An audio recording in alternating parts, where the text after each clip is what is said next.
Welcome into another edition of Region Roundup. I'm James Boyd here with Mike Clark, back for more sports updates and sports news. And Mike, as always, got to ask how you're doing.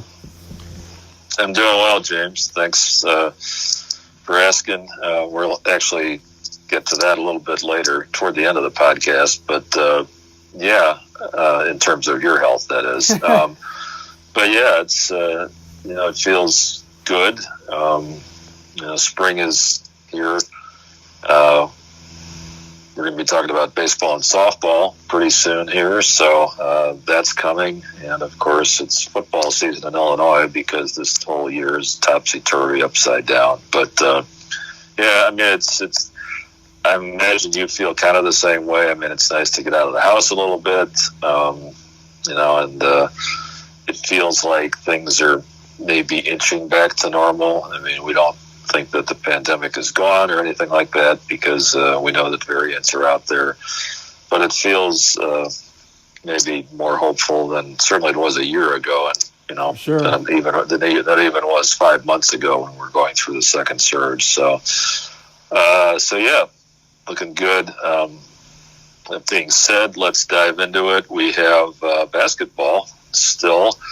We have one team standing, the Kouts Mustangs, which is a very remarkable story. Obviously, we talked about this last week, didn't we? Because we were in the middle of a 2-week break here around the NCAA tournament, which is was taking up all the venues in Indiana. But high school basketball, it's kind of strange, to have a 2-week break in the middle of the playoffs, or, well, I guess not in the middle of the playoffs, toward the end of the playoffs. But Kouts has extra time to get prepared. I know that you've got a bunch of great stories on the way about that. We'll let folks find out about those as they roll out. But the extra time gives us some extra time to write some more stories, so that's kind of cool. But, we also have Westside falling short. We talked about that a little bit.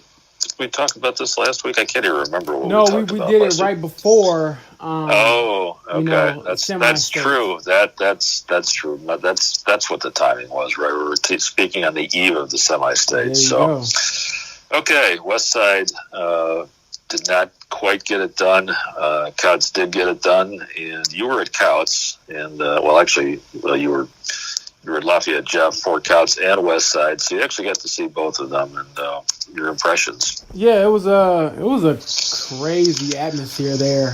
Kouts fans travel well, and I think that's just a thing with small schools.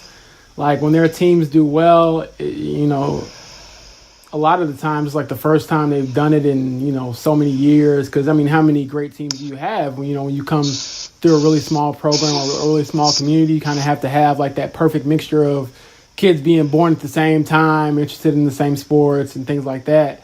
So, that first game with Kouts and Southwood was a barn buster, Mike. I mean, it was like 22-20 at the end of the first quarter.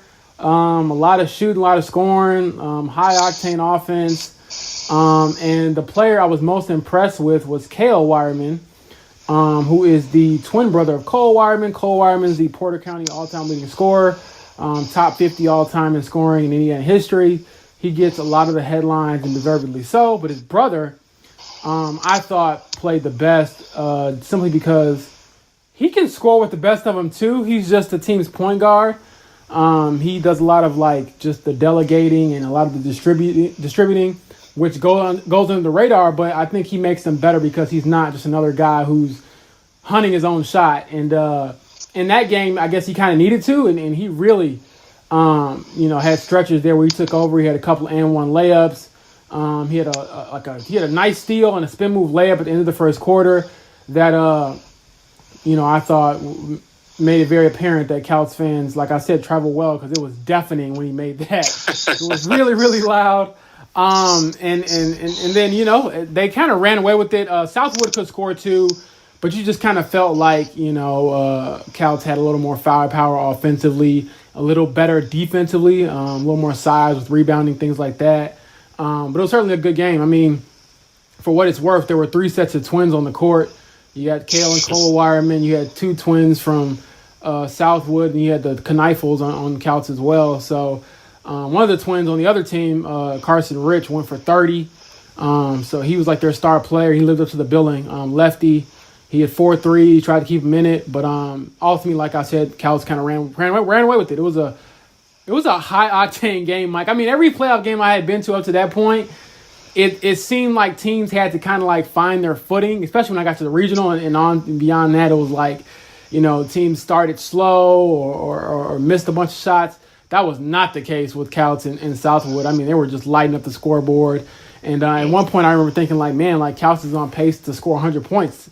They didn't get there, but they were rolling, man. And it was really exciting when the final seconds, went off the clock. You can read my game story, the recap, and read, our sidebars from, correspondent Tom Keegan for more on that. But it was a fun game, and maybe just being in the region and knowing, what this means, Mike. What's your reaction to Kouts finally getting, through to that state final? Well, I guess I'd have a couple of reactions, historically speaking. There's a lot of people that don't like class basketball in Indiana, but this is why it exists, because Kouts, isn't going to get to state any other way. And I don't say that as a knock on them. I mean, it's just, look at where they're at. They're right next to Valparaiso, Chesterton, Portage, schools that have maybe 15 times as many students. So, I think that there's value in recognizing the fact that, it doesn't make sense for a 1A school to play a 4A school in the state playoffs. So, you can argue about whether there's too many classes, which I think there are. I don't think that 4 classes are needed, but, again, class basketball was created for this to give more opportunities. There have been other schools locally that really benefited from that. Morgan Township girls did that a few years ago. They had a lot of success, and it's a great thing for the PCC. It's a great thing for Keith Noost. Keith Noost, for anybody who doesn't know, and everybody should know by now, is the scorekeeper for Kouts, for boys basketball, girls basketball, and spring sports too. Obviously, they don't have football. He'd do that if they did have a football team, I'm sure. But this is, kind of the crowning moment for Keith's career. Keith has been the guy for 50-some years, whatever it is. Robbie Weinstein wrote a great story about him about a year or so ago. Keith is the guy who is the historian of Porter County basketball. The only reason we know that Cole Wireman is the number 1 scorer in Porter County history is because of Keith Noost. Keith Noost knows this because he has researched all of this over the years. And if Keith says it, it's true. That's the bottom line. I mean, you and I deal with coaches a lot, they'll say, I think this kid's, leading us in scoring, or, there's a lot of coaches that are not as, as particular and as careful about their stat keeping as Keith is. So this is a tremendous thing for him. I'm so happy for him. The fact that he gets to sit, at the scorer's table, and keep the book for Kouts in a game like this that's upcoming is just tremendous. And it's a great thing for what Kevin Duzan's vision was for this program. He upped his schedule. He played tougher teams. He played, whoever would play him. Not everybody would, but, he tried to play better competition during the regular season because he knew that this is a special group. You're not going to get 2 sets of twins on every team, number one, but you're not going to get the greatest scorer in county history every year. You need to take advantage of that opportunity when it presents itself. And here we are. I guess the other observation I would have is, thank goodness this wasn't last year. Can you imagine if these seniors went out without a state tournament? That would have been really sad. Yeah, and to be honest, that's the boat that 21st Century was in last year. Right, exactly. Yeah, That's a good point. And now, right. A lot of those former players I've been seeing are rooting for Kouts. It's funny how, even though they had that fierce rivalry, they still want Kouts to get it done because Kouts is from the region. Right. Yeah. So, that's, again, a lot of history there. A lot of, I think it's a feel good story. There's no doubt about it. Everybody in the Porter County Conference and probably everybody in the region is cheering for them. So it's a great story. And the flip side to that is that, we thought Westside had a pretty good shot at getting there too. And, I'm not even going to deal with the fact that it's hard to know how Carmel is in the northern half of the state. By the IHSAA standards, they're playing one of their conference opponents in the state championship game, which is kind of ridiculous. It is, but it is what it is, and you have to beat good teams. Westside came really close, and it's the thing about Westside is Jalen's back. So, and Jalen is back in more than one way. He's back to playing like Jalen Washington, and he will be around for another season. So, Westside is losing some great kids, no doubt, but, they've got the best player, the best junior in the state, and one of the best juniors in the country. So, they'll still be competitive next year. So, but they did not quite get it done this year. Yeah, like you said earlier, I was at that game. That one started up about an hour after the Kouts game. I think the one thing to point out was that Westside, in my opinion, couldn't have gotten any closer, basically, to getting to state. I mean, it was a crazy sequence, Mike. So they were down 2. They were pressing, and then Krishan Christmas, the super athletic forward, he steals a pass. Goes up, misses his shot, and this is within the final minute. Grabs his own rebound, goes back up and scores. Tied game, 40-40.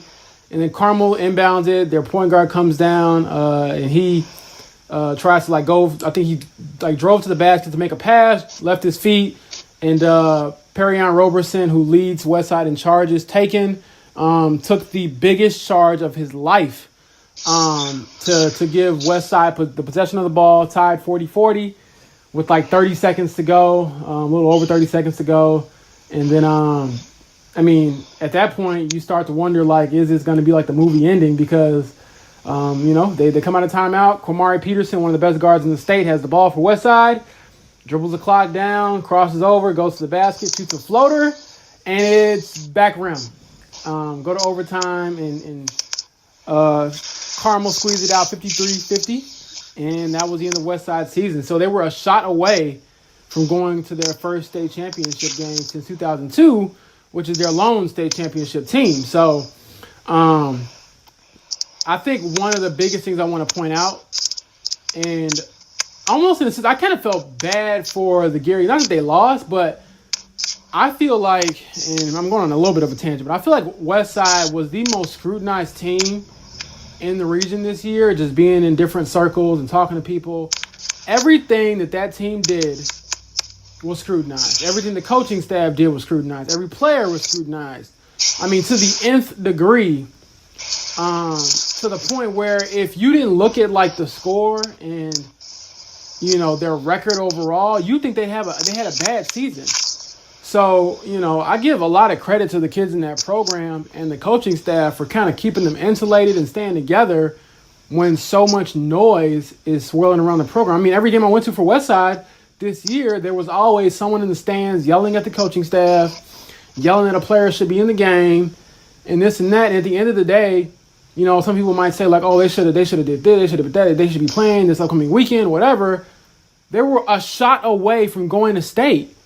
That is about as good as it's going to get. You know what I mean, Mike? If you start a season and you tell a team, hey, one shot to go to state, do you want that? Everyone in the country is going to say yes. One shot to go to state with the best, one of the best guards in the state taking that shot. So, I could go on, but I think that it was pretty kind of sad in the sense that they were scrutinized so much when at the end of the day, they were 22-5, won their first sectional regional championships in 16 years, and a shot away from doing it. And, Jalen Washington admitted it himself.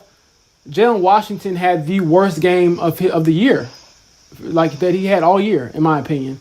And he said he played. In his words, he said, "I played awful," or I had something along the lines of I had a terrible all around game. he was just ice cold, like serious. I mean, he made his first shot. You think it was going to be a good night, and then he had a couple that back rimmed out, and never could find a rhythm. And I think he ended up with like 4 points. If he gives them his usual, 10 to 15 during this playoff run, they win. So, I mean, I'm not making any excuses, but it's like, man, people were dogging his team like they got blown out or something. It's like they were a shot away from going to Bankers Life Fieldhouse, which I think, in the grand scheme of things, is probably a pretty good season. So there you go. Yeah, I mean,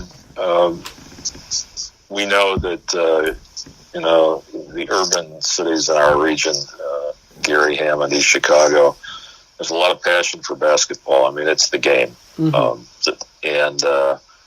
The fact that West Side is carrying the banner for public high school basketball in Gary now, that they're the only public high school left standing. I mean, they're not like West Side. They're Gary's team, Yeah. And, and not to say that the charter schools aren't, obviously Bowman, 21st Century Lighthouse, they have their moments as well, for sure, especially Bowman this year. But there's something about the public high school, and that's where the scrutiny comes from. I mean, and Chris Buggs can handle it. He's an adult, he can deal with it. But you're right. I mean, it's a lot to put on the shoulders of 16, 17, 18-year-old kids. These kids wanted it. I mean, the kids who grow up in Gary know what the history is. There's a tremendous legacy in hoops in Gary, going back to, when Roosevelt was founded as the only African-American high school in the city. We talked about that last year, during their run down to closing, and this is always going to be a big deal. When a Gary team, which is going to be West Side going forward, is good, there's just so many hopes, so many expectations, so many dreams for the whole city. It's again, they're playing for the whole city. They're not just playing for West Side High School. I mean, and I kind of got the feeling a little bit like that for Hammond High too. I mean, they were playing for all of Hammond as well. Which is going to be even more the case, when there's only going to be 2 high schools in Hammond, moving forward. But it's a tremendous thing that there is that passion. I mean, everybody wants to be cared about. So yeah. I mean that's a good thing. But I would agree with you, and I mean I've seen that. We've seen this over the years. I mean, and not to be the old man shaking his fist, get off my lawn type of a guy, but I mean, social media has something to do with it. There's no doubt about it. I mean, there's talk going on back and forth on Facebook and Twitter and so on, and it can be ugly, and but to wrap up and get back to your point, which is that West Side was super scrutinized, and in spite of all that, held together to put together a special season that we will remember. No doubt about it. And again, it feels like West Side is kind of back to me. So, Chris Buggs will, take a little bit of time off, I'm sure.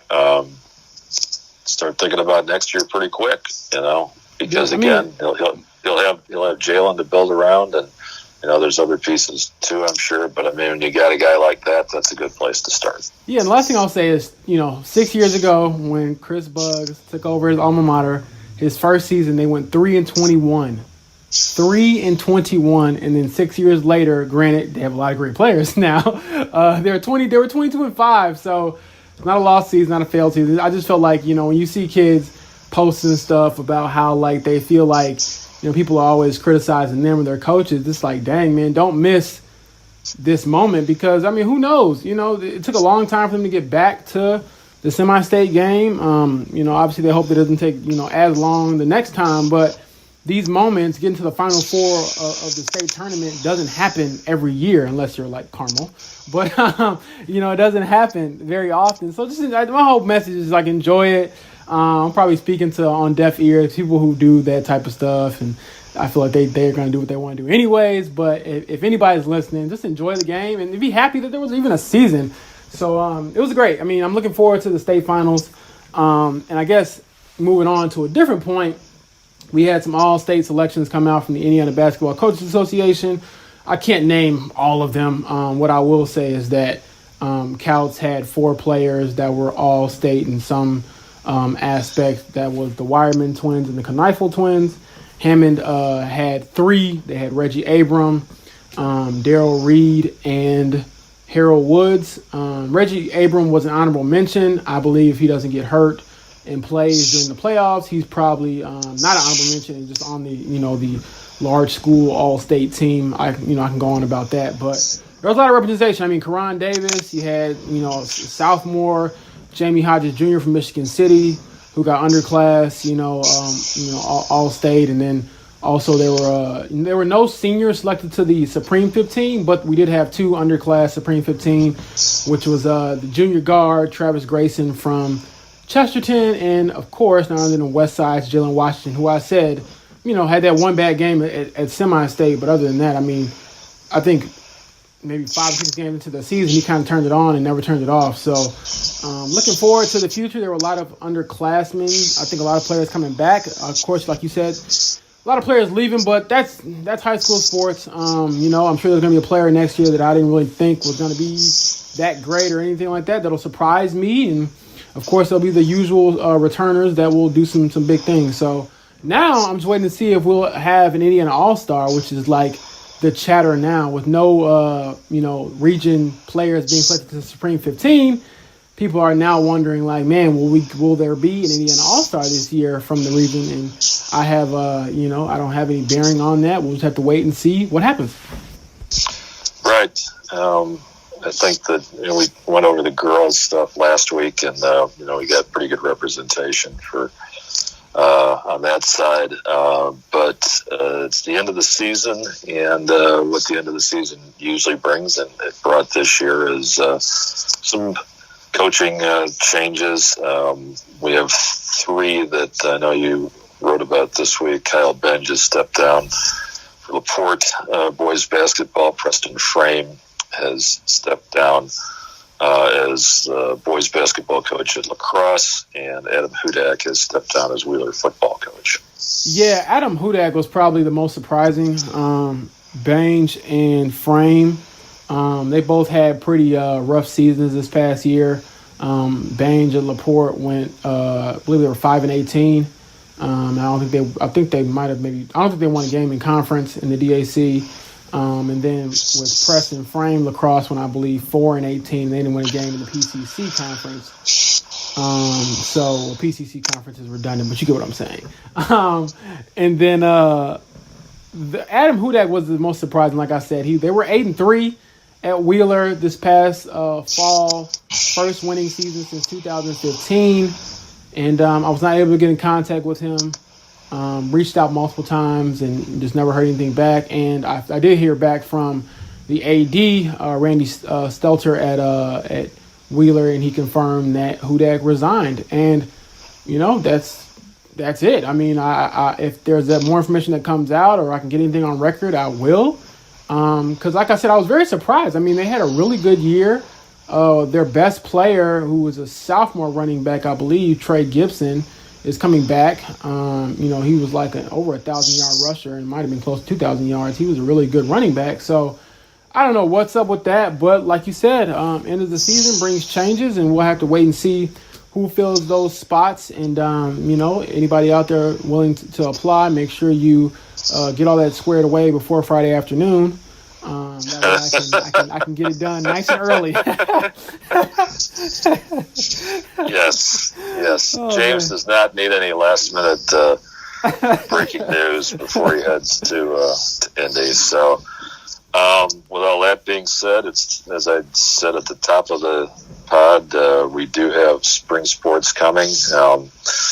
Andrean is the defending state baseball champ, defending from 2019 because they didn't play last year. They have a 35-game winning streak going on, actually, which is one of the longest in the country, as you would expect. 35 straight is a lot of games to win in a row, and you pretty much have to win state just to even have a streak like that, and Andrean did. So on the other side, Crown Point softball is as loaded with D1 talent as almost anybody around. I mean, that's kind of ridiculous who they have. Miranda Ellish's sister, who's going to Arizona, is among the leaders for the Bulldogs. But Andrean baseball and Crown Point softball are going to be definitely two teams to watch this spring. Yeah, I think the biggest thing to keep in mind with baseball is that Andrean is now up in Class 4A. I talked to Coach Pischker about this, legendary Coach Pischker, that is. And basically, they were in 3A. They've won all 7 of their state championships in Class 3A. However, once the success factor kicked in, they got bumped up to 4A, but their enrollment in Andrean actually dropped down to 2A again. So they're really playing 2 classes up this year. So that'll be interesting to see. I don't know what the sectional will look like with them in it, but I'd assume that it'll involve them and a couple other great region teams. And I'm very interested. I think when you're a champion, you try to find whatever you can to draw motivation from, to not be satisfied. And I think now the chatter is like, hey, we were in 3A. Quote unquote, no one respected us, even though a lot of people did. And now it's like, we got to prove it in 4A because no one believes in us and things like that. So we'll see. And normally when I did a story, you all can check it out on Robbie Ballantyne. He's a 3-sport athlete at Andrean. He's got 2 state championships, 1 in baseball, 1 in basketball. And, normally I don't even broach the state championship topic for a preseason story. But at Andrean, that's sort of the expectation, not necessarily to win it, but at least to get there and play in one. So yeah, I'm excited to see what happens only with them. For other region teams, I mean, we got a lot of talent in baseball. I had to do the top 10 baseball and softball players, and to be quite honest, Mike, it was pretty easy to do it just because you just find the D1 kids. And no offense to anybody else, I mean, I wanted to almost say, like in my summary, we have a little summary field for our stories and our system. I almost wanted to put, like, of course, there's more than 10 players to watch, but I mean, by default, if you're a Division I caliber player, that means you're probably one of the best players in our area. That's just how it goes. I'm sorry to anyone who thinks like, hey, where's the small school representation, or this kid had a really great year last year. I get all that, but when, Valpo's got 2 Division I commits, one's going to Purdue, Ty Gill, another one, Grant Comstock's going to Northwestern. Hanover Central has a kid going to Illinois, my alma mater, our alma mater, Jared Comilla. So, I mean, you can't not put Division I kids in the top 10 players to watch. And, I mean, you talk about Crown Point, they were ranked number 16 in the USA Today's preseason softball poll for the country. So lets you know how good they are and how widely respected they are. And they have 4 girls that go on Division I, and they're all playing on the same team this year, and 3 of them are pitchers. So good luck hitting against them. So again, 4 out of the 10 players that were from Crown Point, I had no shame in doing it because, hey, you earn a Division I scholarship. Hey, that proves again that you're one of the better players in the region. No doubt. And one last baseball note, besides Andrean being the returning state champ, Washington Township actually is a returning runner-up from 2 years ago as well. Obviously, things have changed. Personnel changes a lot in 2 years, so we'll see what the Senators have. But just shout out to them as well for coming back. They're ranked pretty high right now. They're number 4 in the state for Class A. So the Hernandez twins, James and Steven, have been I got a DM the other day saying, baseball season is here. We hope to see you soon. Get ready. So, some unfinished business there. So I'm excited to get out and see some familiar faces that I've seen in different sports, finally in their sports. Because, there's a lot of kids I've seen play football and basketball ever since spring sports got canceled last year. But their main sport is baseball. And the same goes for girls. I've seen a lot of girls basketball players and, girls do different sports. But some of them, their main sport is softball. So I'm excited that it's finally starting back up. And to finally see, and not have to do any more preseason stuff. Because to be honest, Mike, it was kind of hard to use, preseason outlooks and stuff. Because it's you don't know who is who yet.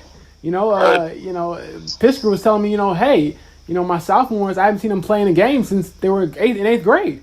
So he was like, I don't know Right. what I was asking him who's some of your. He told me like some of his returners and guys that have played in state championship games, but he was like, man, I really don't know what Right. my team will look like. Give me a month and I'll be able to tell you. So, I'm excited for it just because I know these kids really missed this time last year. Not only baseball and softball, but track and field and other spring sports as well. So I'm excited for it, and I'll be glad to complain about the rain rather than the entire season being canceled because of COVID.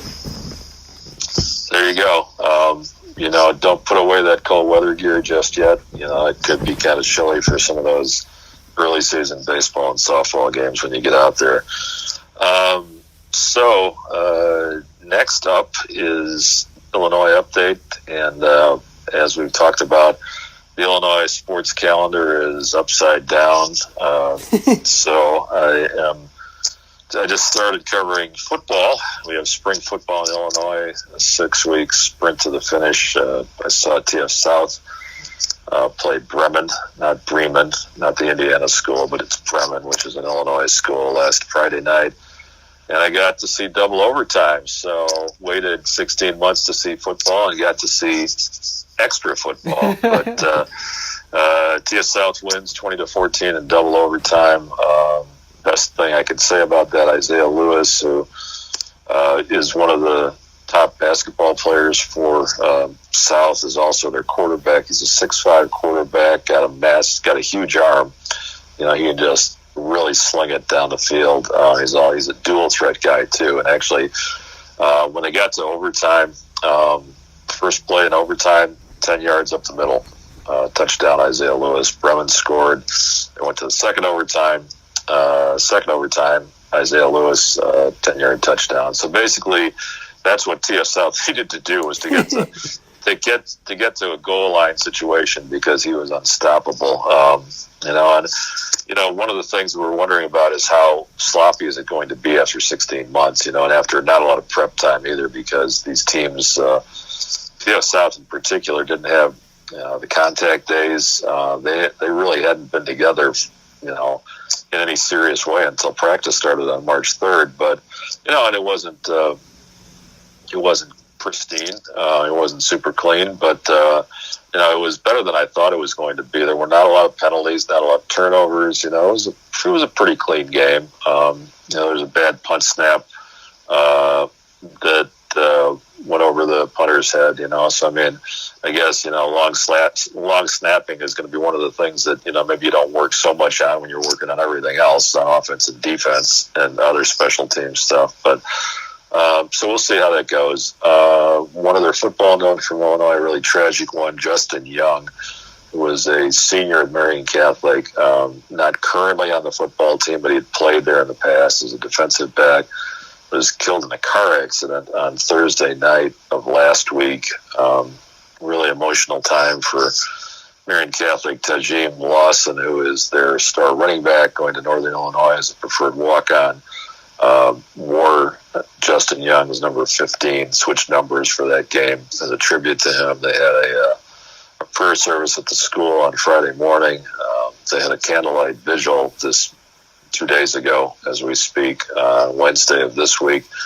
And a tough thing to deal with, obviously. When you're a teenager, you don't think one of your friends is not going to be there tomorrow when you go back to school. So, our condolences to Marian Catholic for sure. And there's other sports going on as well. There's actually a lot of other sports. Winter sports, quote unquote, are finishing up. Spring sports are underway. And badminton, which is traditionally a spring sport in Illinois, but they started it early this year just because it's a low risk sport, low contact sport. They wanted to get as much in as they could. We were in the postseason. TF South is a powerhouse. They won state titles in badminton in 13 and 14. They went 18-0 in duels this year. Won the conference again. Won the sectional again yesterday. They have qualified all of their lineup to state, 2 singles players, 2 doubles teams to state, which is going to be next weekend. So we're kind of getting a little bit of a sense of normalcy with that.